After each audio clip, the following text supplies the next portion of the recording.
Good afternoon, everybody. Absolute pleasure to have you here this afternoon on one of the webinar series that we've been doing here at MAGNiTT. It's an honor to have Elie join us today. I consider him a friend, but also, he doesn't know, but a mentor to me on many of the things that are happening in the ecosystem. And obviously, the co-founder of Anghami, the leading music entertainment app of the region. So it's a unique experience to be able to have someone who's very knowledgeable about the ecosystem, but also someone who's developing a startup in the region. And I want to start with a small little anecdote and story that I met Elie a couple of years ago at the World Economic Forum in Jordan. And I was fortunate to have a nightcap with him in the evening, and we had many a conversation. But there's one thing that he said, which I've always remembered when it comes to conferences and sessions, which was, if I can't get something tangible out of the discussion, and if I can't get the takeaway that I can apply, then I'm not interested in attending. And with that in mind, we're going to discuss something today, which is how we can have some tangible takeaways on managing a startup in the Corona environment. And I've already discussed it with Elie. I mean, the format is, and I think I'll extend it a little bit because we have a few questions, 20 to 30 minutes of a discussion. Today being predominantly around two key areas, which we haven't discussed in previous webinars. Firstly, motivating staff. We're in a very different environment now, working remotely with people all over the place. How do you motivate and maintain energy with your staff? And the second one is to touch on some of the challenges, as Elie has mentioned to me, and some people may know, is fundraising, how the current environment has changed the process of fundraising. But firstly, I would like to thank Elie for joining. Hi, Philip. Thank you for having me. It's nice having that remote. I mean, it's been a few weeks since we had another nightcap, but yes, that one was quite interesting a few years ago. And it gets back to being real, right? I mean, nobody want to waste their times, and everybody want to spend something, spend time with someone to try to get some kind of value. And that value isn't when we do talks that are very much focused. Today, we're in Corona times. We're not working from home. We're working because we're forced to be at home.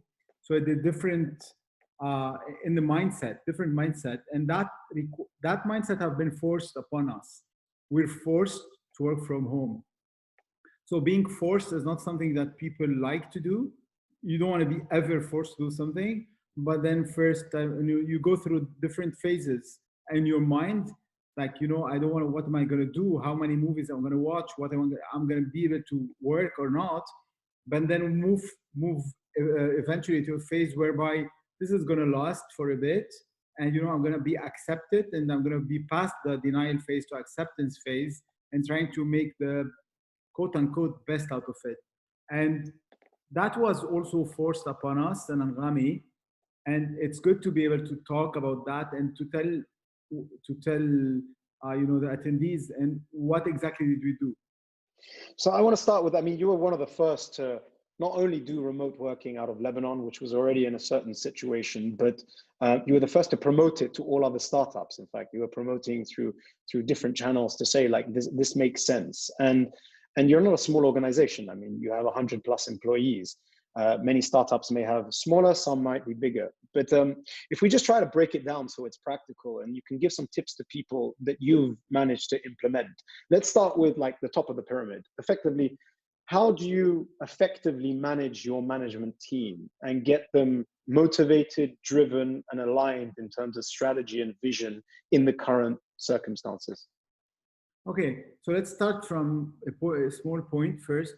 When this thing started, and I realized that it's gonna become bigger, and the COVID crisis is gonna affect us. I decided to take the matter in hand and force people to stay at home, not come to the office a week before it was official, right? So a week before Lebanon government forced people to not go out and started putting some restrictions, I made the restrictions. At that time, there was nobody doing that except schools. And everybody told me, why are we doing it? And aren't you overreacting? It's because I'm a control freak.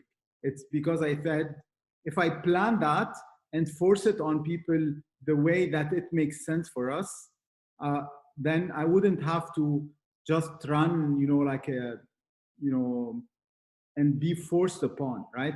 If I want to put it that way. So I had probably the, we saw it coming somehow because it was kind of obvious, except to governments maybe.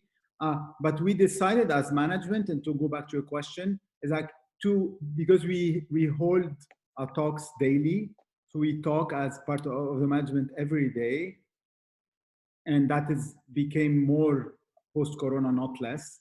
So when we talk, we decided that, and if we actually force that and trying to put the right structure before the problem becomes big and we control it, then it's better than it to control us. So at that time, I wrote a big document, not a big, a page document, whereby I explained the whys for everybody. And this is part of what we do every time when I do something. I take pride in explaining the why to people, because it's going to be relevant to everything we do, we discuss on today. If your team does not understand the why, then they're never going to be quite involved with you. They're never gonna understand why we want to do that, and they're gonna be bored by you forcing them to do anything. So explaining the why starts, and defining with the management team on the why is the best thing you can do. And once we are aligned, sometimes it's hard. Many of the times it's hard to explain the why, right? But when we as three people can manage to state what is the why, everything else can, can get better, can get easier. So when we're over 100, at that time, when I decided that we want to do this, I said we want to make sure that we're ready. But then again, I think we had an advantage over everybody else, because Lebanon in October had a kind of a revolution problem. So everybody was, forced to work from home at that time. And we at that time we were all forced, everybody was forced. So we fixed our structure. We were already able to work online and remote, and because we have multiple offices, so we had a system, we had a structure, and most importantly, we have a concept. We're a transparent organization. So if you're a non-transparent organization going to work from home, uh, going to work from COVID times, if you want to say, it's going to become harder and harder. Why? Because you're already transparent. With what happened with people being apart, it's going to be even harder.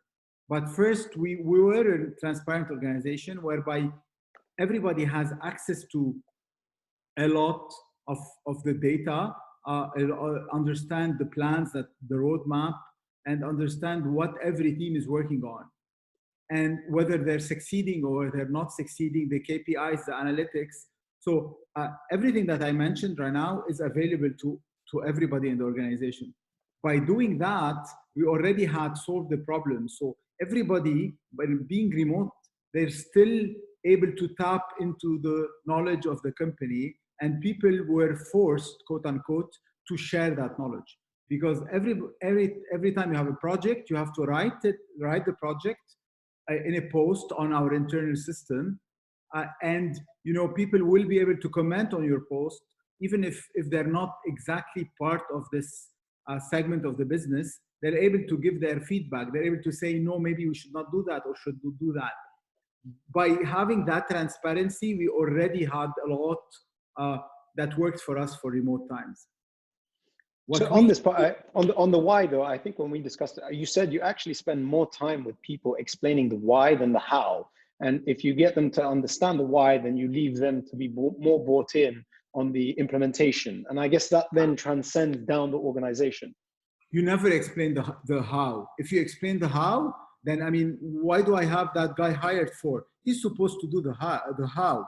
I explain the why, the high level, and to get them to actually be empowered. And the first thing that I've built multiple businesses, and I made mistakes in all of the businesses, and even in Anghami, obviously.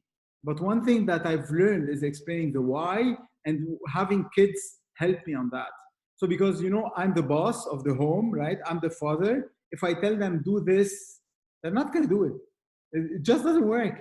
And if I'm their father, right? I can cut, you know, no candies for a full week, but they're still not going to do it. It doesn't help. And yeah, and how does that work? If I'm, you know, if I pay a salary of someone, he's going to do it with the full passion because simply I'm paying his salary. It does not work that way. But when I explain the why and I take a lot of time, and again, as I said, with my kids, so I take a lot of time to tell them why we want to do this. When I spend time to explain them, then they get it and they do it. Sometimes it's hard, sometimes it's not as easy, but that's with kids. With your team, when you tell them we want to launch this feature as an example, right?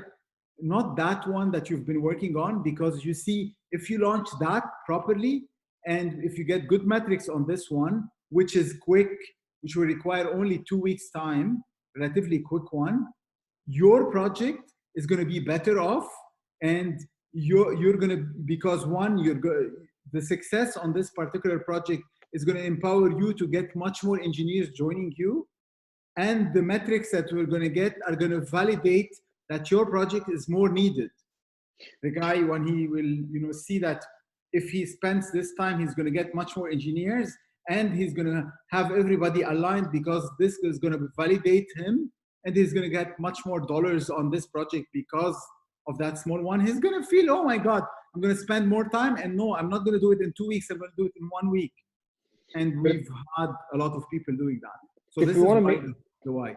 If we want to make it practical, so I mean, how do you organize it? Do you have catch-up meetings for anyone on this call where remote working is all very new for us? I mean, I have a certain rhythm that I used to do in the office, and I've somewhat implemented it online now. But like, how do you bring in the team versus the management team? Do you have a certain structure or rhythm in a given week that you kind of apply? And then I guess the second part of that is, what tools do you use to kind of make it as efficient as possible? Cool. Yeah, exactly. I mean, clearly it's interesting because I always say give value. So what we do is, first we run on top of Workplace. Workplace is a Facebook product, which is kind of, if you're familiar with, it's kind of Facebook with Messenger. It's called Workplace and Work Chat. It enables us to write everything we want to do in terms of projects and everything, and it's integrated to our project management system. It's not by default integrated. We did the integration. So integrated in our project management system. So a discussion that happens on Workplace can become a project, and then it's connected to our GitHub. So basically code that an engineer would write is connected to our project management, is connected to WorkChat, and all of that is connected. That helps us go online. But then again, what we introduced on COVID is a simple thing for gamers. It's called, I love this. You told me this. This is from we're going to try this after the call. Yeah, everybody should try Discord if you know it's relevant for them. So Discord is a gaming tool. From when you install it, how it is, and all of that, you'll see it's not fit for maybe a big company or whatever, but simply because of the icons, not because of anything else. So what we did, we set up a Discord server, and we set up rooms in that server. So basically, I have Discord open right now, so I can simply read. It's easy for me. Okay, so it's a Cairo room, Dubai room. So it's a virtual map of the office. Yeah. It's a roster room. It's a couch under the logo room. So basically, there are all of the rooms we have in our offices, Fayrouz, whatever. All of the rooms are set up on Discord. Then there are teams. So there is the iOS team is here, product team, whatever. There's a marketing team, and all of them are sit in rooms. So, and then now the people, everybody in Anghami are in their rooms. Most of them are in their normal physical rooms. So there's a marketing room, the physical marketing room maps into Discord. So right now in the morning, I can go into the kitchen and I see people in the kitchen on Discord. This is all virtual, but then again, and I talk to people in the kitchen because in the morning they're drinking coffee and simply continuing with the routine that they're used to, being in the kitchen in the morning. Then they go to their own room, so I can actually check on the creative room, on the social room, biz dev room, whatever. Web you basically room. Can hear the conversations, right? Yes. So you can tap in a room and see people in the room, people who are talking, you know, their icon is flickering. And I can simply be a listener by just tapping to the room, the flow of whatever is the discussion is happening in the room. So I'm actually able to jump from one room to another and listen to what they're discussing in real time. And whenever I want to interrupt, it's a push to talk thing. So basically I tap on the button on my keyboard and I talk. And at that time, my voice goes in. So unless I tap, my voice does not go in, but I can listen. That is tremendously good. So for several things. One, first thing, the non-obvious one, human contact, human mental health. So basically, voice is reassuring, right? When you talk to someone, you hear their voice. You know whether you know he's happy, he's not happy, he's good, he's sad, he's tired. You know, he's fed up or whatever. So basically, it allowed us to talk to people uh, during the day. So that is, you know, asynchronous. You can do it anytime you want. You can talk to people. You do not have to schedule a meeting like on Zoom. You have to schedule it. Tell them, I want to go out at X p.m. and everybody is going to be ready that they are in the meeting mood, right? They're probably going to wear something, change their PJs, and have a good just background, voice. whatever. So you're just conversational. Yeah, on the voice conversational, I can tap into the room anytime I want. I can contact someone on voice anytime during the day because they're here, right? And that means they're not ready for you to talk to them, but that's exactly what you want because that's real life. So I have a routine at the office. In the morning, I go into one room after the other, and at least in the office that I'm in, whatever office I'm in, I go into one room after the other, say hi, how are you, and how is it, how is it going, whatever, something like that. And now I have the same routine. I think it's awesome because we were discussing before the call, right? So we talk a lot about how you have to develop a culture for a startup, and this is one way that you can virtually kind of maintain a culture beyond Slack, which is text only, and Zoom calls on a regular basis. I mean, have you done other things to kind of maintain positive culture at the workplace? I mean, yesterday one of my colleagues hosted a virtual yoga session. We wanted to do a happy hour this weekend. Have you done any of these kind of things to try and maintain a sense of culture and being around the Anghami team? Yeah, I mean, there are stuff, you know, and a lot have done stuff like that. We didn't. One thing that I've always been, and you know me, I've been honest, true to myself.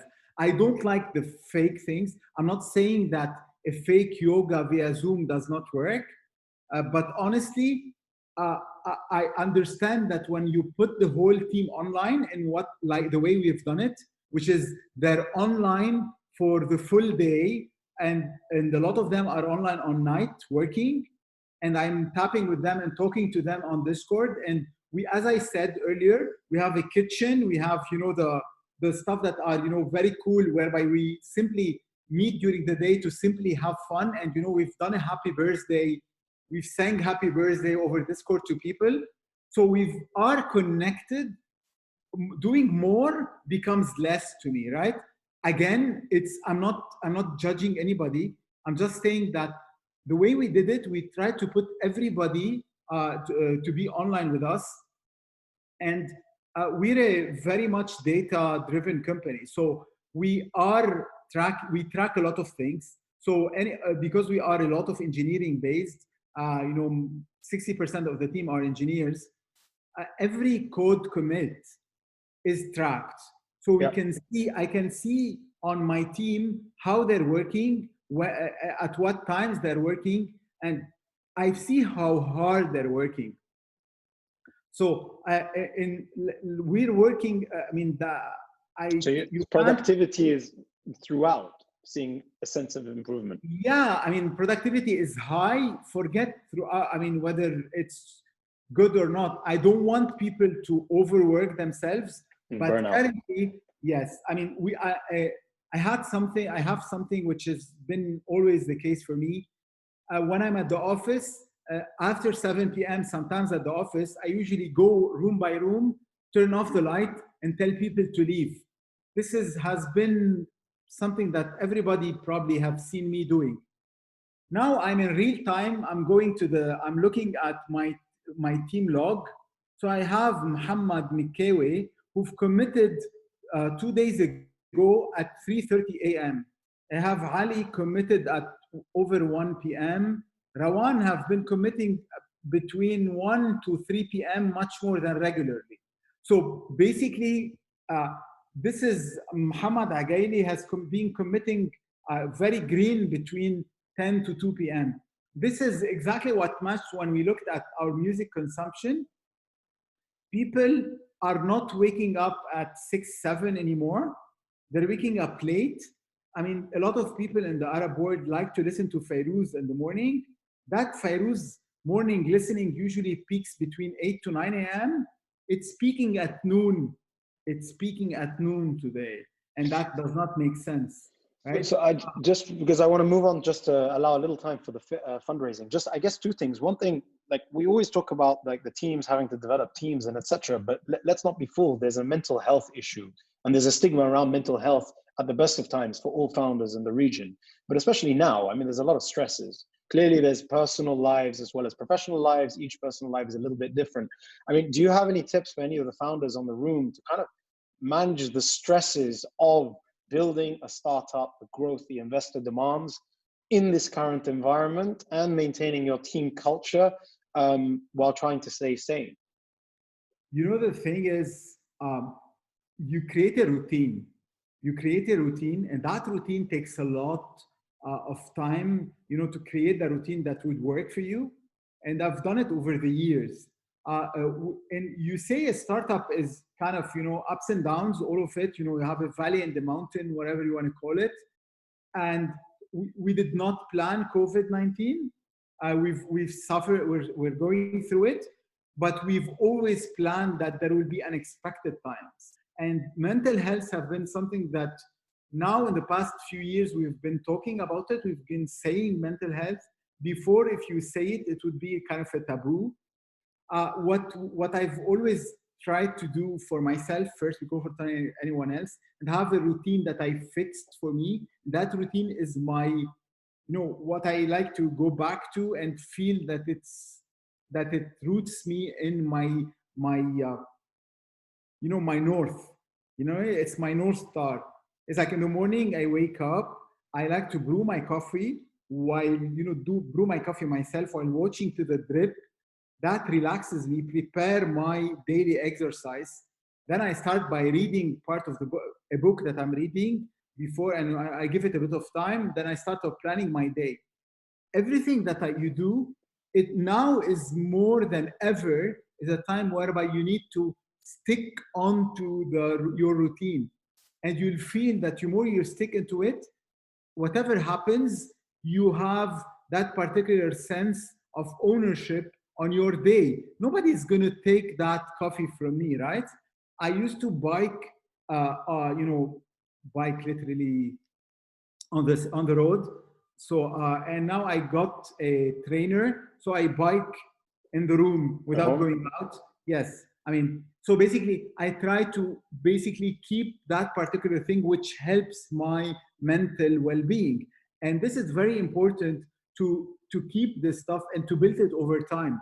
I mean, building a company like Anghami has not been easy. It's not easy, and it's but for me, I work well under pressure because I prepared myself that this is, you know, it's not a sprint, it's a marathon. And this is exactly when we're going to go, you know, finish that particular crisis, which I think will not be in this year.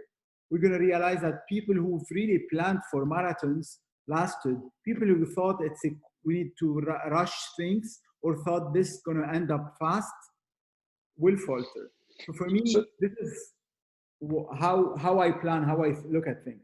And so just quickly moving on to the fundraising side. I mean, you've always mentioned to me, if you can avoid fundraising, right? So try and build revenue and maintain a business through revenue growth as much as possible. But at certain times, fundraising makes sense because you want to exponentially grow the company and you need the capital to be able to do that. Many people are probably, or were at least thinking and considering fundraising earlier this year. And then all of a sudden, were hit with this current crisis, I believe that you're maybe in discussions yourself. I mean, how do people need to adapt to the times? I mean, have you seen any change? Two questions: changes in sentiment from investors, and two, changes in your behavior to the process that people can learn from in terms of planning. Great questions. One, yes, I mean, clearly, one, we're in talks with many investors, and we clearly know that investors, you know, there's an obvious thing. Investors are also human and also affected. They're all at home right now, affected by suddenly not having to fly first class, whatever, business class, and meet people and travel and whatever. They're actually forced to be in the same home, and that affects that well-being too, and their mental health, obviously. In that particular sense, they will go through phases, which is, again, as I said before, like kind of denial and acceptance phase, and, you know, trying to understand what to do. And for them, clearly, one is, and that is great actually, one, they have to take care of their startups first, of their family, of their teams, and then look at external teams. That's a recurring theme. Everyone seems to be protect the portfolio companies, see how we can support them. If opportunities come around, then let's invest elsewhere. It's exactly what you're doing. You're trying to first take care of yourselves, then take care of your family, your friends, and whatever. It's the same thing.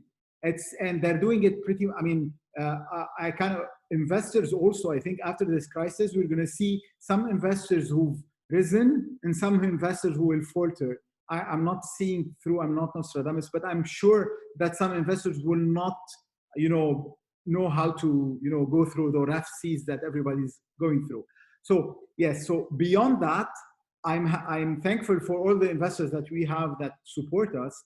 But again, I know that we simply realized that investors right now, a lot of investors will continue business as usual, but it's timing, the right timing. The right timing is not today when they're still locked at home and cannot do a lot of things. Just imagine one particular thing that an investor has to go through is a due diligence perspective. You know, they have to do a due diligence eventually if they want to fund you, whether seed or not. Doing a due diligence over Zoom, I don't know, has that ever happened? It's kind of complicated.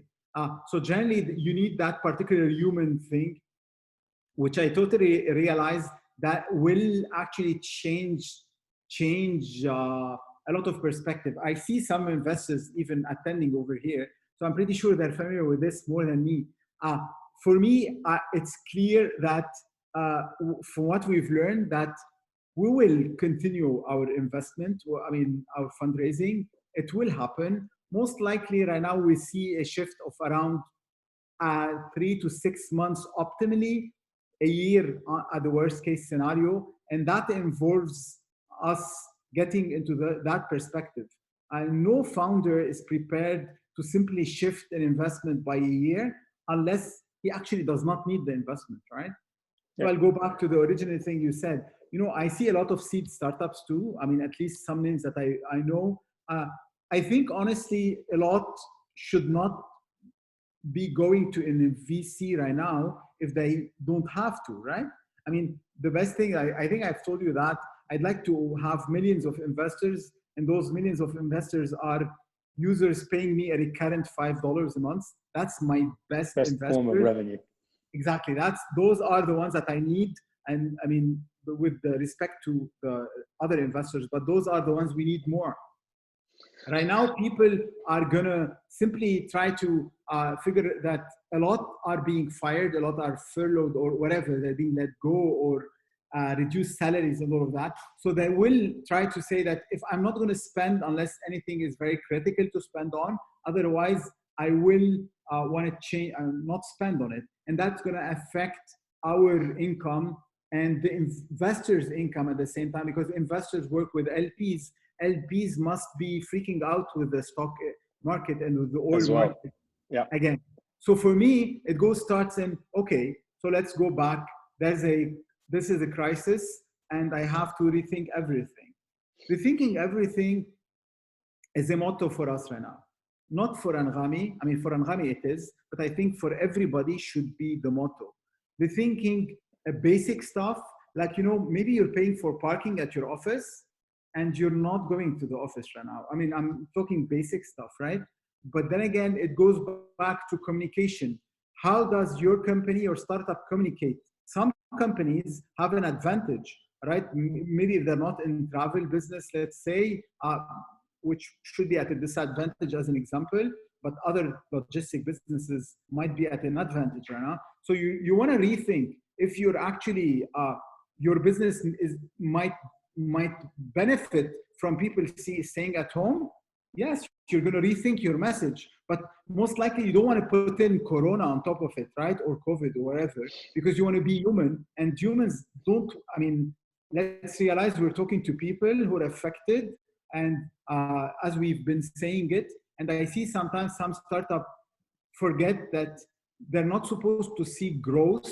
They're supposed, in this particular times, they're supposed to seek engagement, mostly engagement, a growth when it's relevant, but more importantly, churn prevention.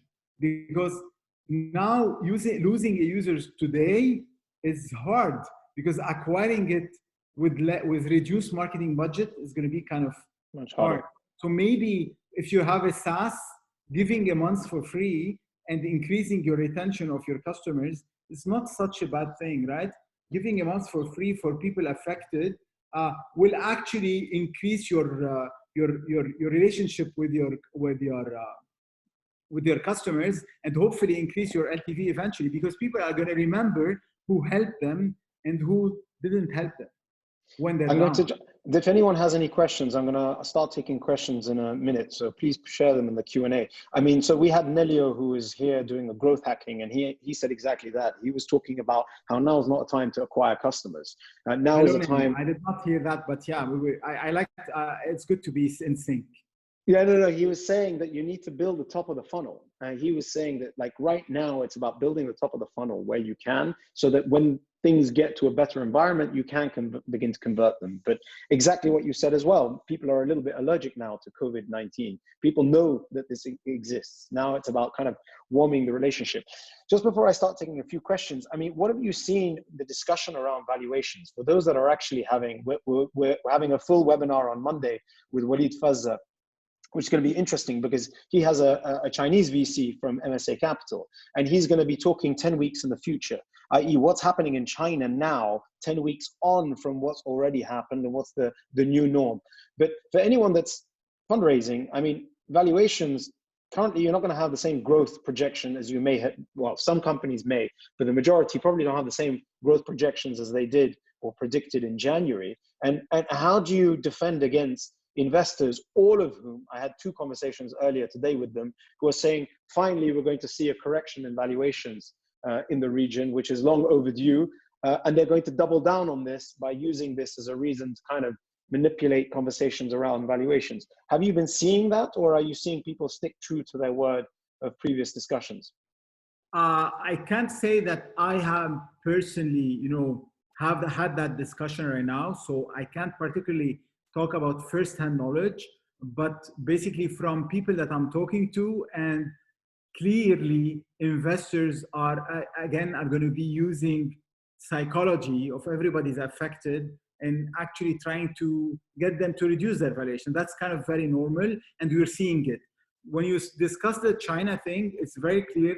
One thing that I've done a couple of weeks ago, I've read what was happening in China in Jan and Feb on consumers. I mean, whether they were spending or not spending, and what happened on the startup funding at that time, and what happened lately also. So I've been following up because it's kind of easy reading from the future by looking at what happened over there in China.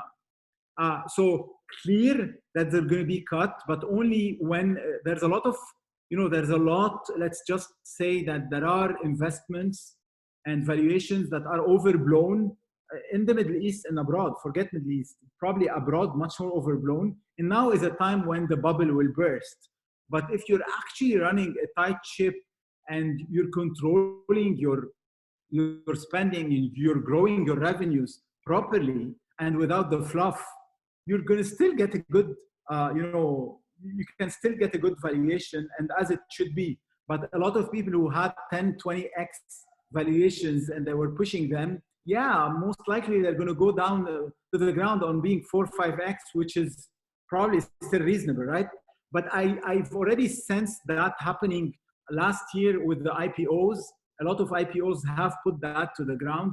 And honestly, I think it's good to remember that as a startup, you're not just working in tech or just hyping and hustling. You're working in accounting. You need to make sure that your debit and credit make sense, managing your costs. And now is the good time to see whether you're doing a good job or not, and what else can you do. And if you're doing it properly and you keep on doing it properly throughout COVID, once this passes, even the few months right now, and an investor is engaging with you and he sees what you've done through that period, he's going to already get his good due diligence and understand whether he's giving you the good X of the revenue or not.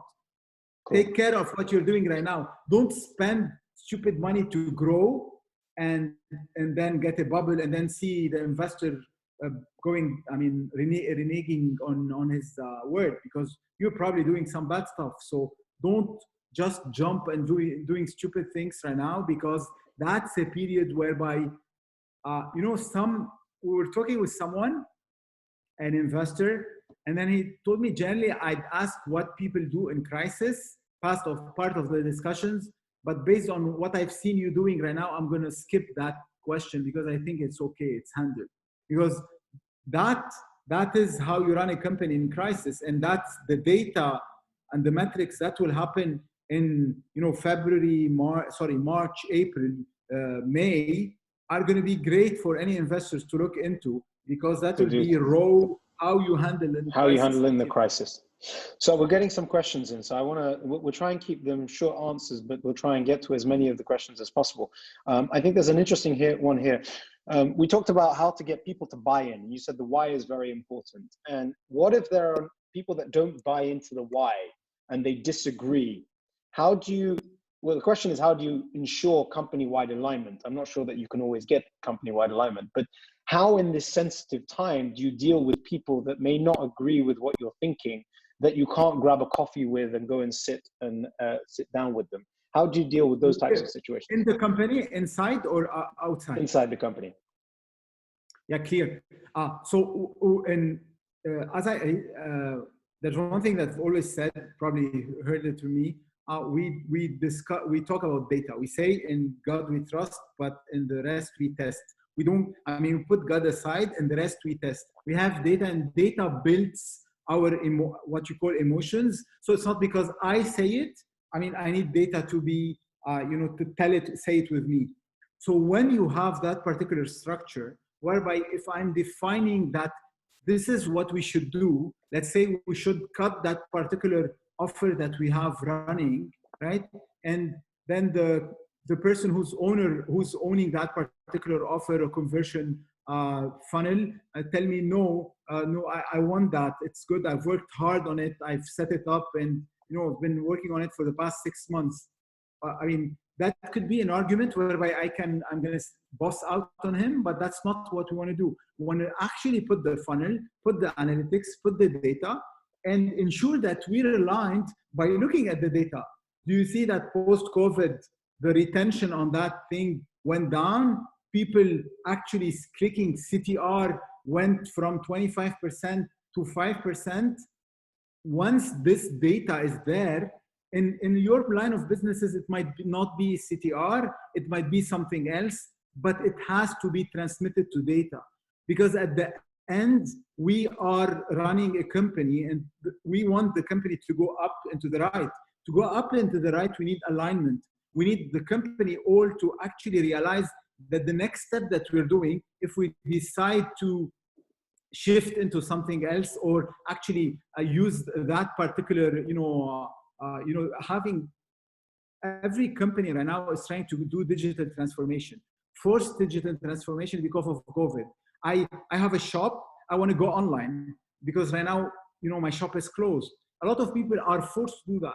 So if Anghami, for instance, says, okay, I want to actually help people go to do digital transformation, and just like out of the blue.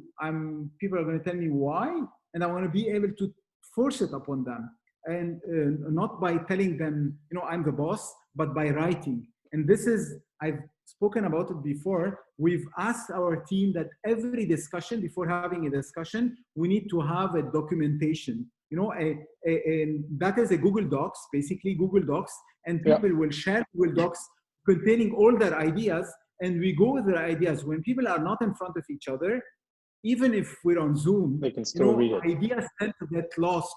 So what we do is we're writing all the ideas, and we're actually being able to prove to people, to my teams, that this is what we should do, this is not what we should do, because the document contains all the charts, all the analysis, and people might decide to skip a meeting saying, okay, we don't need the meeting because we agree on the point. And we're gaining in productivity because we're writing more. We're gaining in productivity because not every meeting becomes a meeting. A lot of them become small chat on Discord, and everybody feels aligned because we have a common goal. And that is exactly what's the next step from transparency is. If you create the right transparency, then going from transparency to goal setting becomes clear, because the goals are already there in the data that is part of the transparency. So everybody feels, oh, now we're going to do this because it makes sense. And when I tell you, I see people working 3 a.m., 4 a.m., probably, yeah, they're having a hard time to sleep sometimes, yes, but because that's psyched at what we're working on, everybody feels ownership, and everybody feels that right now we're working on something that makes a lot of sense, and we're growing and we're getting numbers. And all in all, streaming, is doing fine in that COVID case. Clearly, digital advertising is bad for us, which is around 25% of our business, but the rest of the business is doing okay. So we're kind of psyched. So let's flip it around. You're a serial entrepreneur. I have two questions here that are similar at different stages. Number one, is now a good time to start a company and capitalize on the situation to actually start from scratch? And number two is, what do you advise a startup that's set up just last year to hang on, survive on the minimum expenses, if possible, or shut down, save the leftover capital, and embark on a new business later? So start from scratch, or 1 year in with no light at the end of the tunnel. What do you do? Okay. A lot of people are right now, might have been fired or let go because the company can't afford them. A lot have more time on their hands because they're stuck at home. Anybody not trying, I'm not asking people to try to launch businesses or to whatever, learn or whatever skills, but anybody who's not trying to read books and trying to see what are the parallels from what we're going through right now, based on other times, or learning skills, maybe not skills, but learning stories from other interesting people, or catching up on that reading, might probably be in a wrong timing. So based on all of that, I think a lot of businesses were launched in downturns. I think there's a meme or something going on virally on that. So I think everybody read it. I don't think a lot of people are going to learn coding, are going to launch new businesses, unless first they get into mental health, whereby they feel that they have to focus on something new in their life and open a new chapter. Because it's very hard when you're in stress, sitting in a room. Maybe not everybody have rooms with, not kids running around, or a room by themselves to really focus, can actually launch a business from, right? So let's not compare times when people decide to go sit in a garage and being forced to be in a garage. I think there's an opportunity if you're building something for the right times right now. Like example, there's a company called Hopin that was trying to work on, been working on an event online, bringing your events online, and now is getting huge traction, even though they aren't even they don't have the product live yet or finalized yet. So clearly, if you're building something that is fit to the current times, I see build it. Work on build it. Take time off or leave your work, build it, because there will be needs. And I honestly think, as we were discussing before, post-COVID is going to be, a different time whereby people decide they're working remote, not working from home a la COVID right now, but really working remote with your own office, remote, wherever, at your create a whatever, do something different, whereby you're working home is going to be the next norm, because I think it's working okay. And I feel a lot of businesses are going to be disrupted, changed. Traveling, Philip said, traveling to Abu Dhabi maybe sometimes might not be a reason. Required. Required. For me, I think traveling to a lot of places when I was able to be that productive as I've been over the past few weeks means I probably can save on trips and save on, you know, more expenses and hotels and all of that. Sometimes I need the trip because I need it for my mental well-being. Sometimes I go to Europe to learn, you know, new tricks or to meet people, but also to eat to have a good dinner in London and to bike and to walk, right? I need that. So sometimes this will still go on because I need my mental health, but a lot of things will change. I would love to be able to connect to entrepreneurs maybe that are here, that are thinking about new ideas. They think maybe I can, not me because I know, but because I've been forced through all of that, I can be helpful. I look forward to see something coming up from the region that would be used in those remote times. There will probably but it will now. start by people putting their mindset to it, that they're not forced, that actually it's a new chapter, it's a new adventure, and now is the time to jump on it. So your good friend Maral is asking, if you could ask for help in one area challenge of your professional life right now, which would it be? That's a good question. Maybe she knows the answer also. So basically, I honestly think because in our case we're fundraising, and you know we're doing that while in COVID times, I honestly think we always need help. Our problem is that sometimes we have a lot of ego and we don't want to ask for help. You know, I don't feel any, for instance, of my teammates in Anghami or my employees asks me for help. I generally go and talk to them and, you know, review their OKRs or whatever they're doing on every week to make sure that they need help or not. And I generally go on, ask them, you need my help? And that does not mean that I personally, Elie, while I offer my help to a lot of people, I generally don't ask for help. Why? That's me. But I honestly think that the situation we're in right now means that every one of us needs help. You know, one help that I found lately in an unexpected place, I don't think that happened in a webinar before. I don't think you've had a dog on a webinar. No, not yet. First time. You've never had a dog. So this is Lily, my dog. You know, Lily have been very helpful to me. She does not know.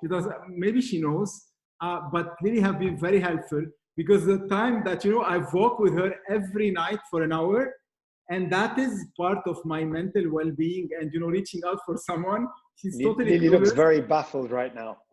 Yeah, she's very baffled. The first time she's been in such a situation. It's her first webinar. World see Lily. Pleasure to have you. Decided to get out. We'll get that.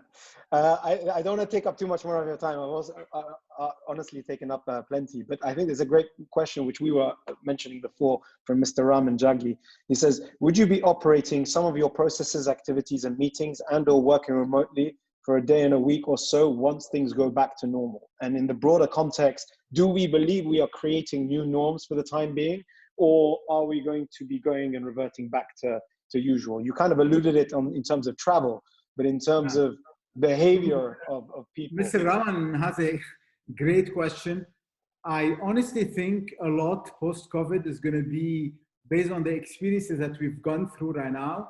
I honestly think in terms of processes, in terms of the processes of the documentation that I've mentioned earlier here is never going to go away. The concept of having the Discord that we're using, whereby we're connecting with people in rooms, wherever they are, and even if they're not physically, you know, that particular concept will never go away.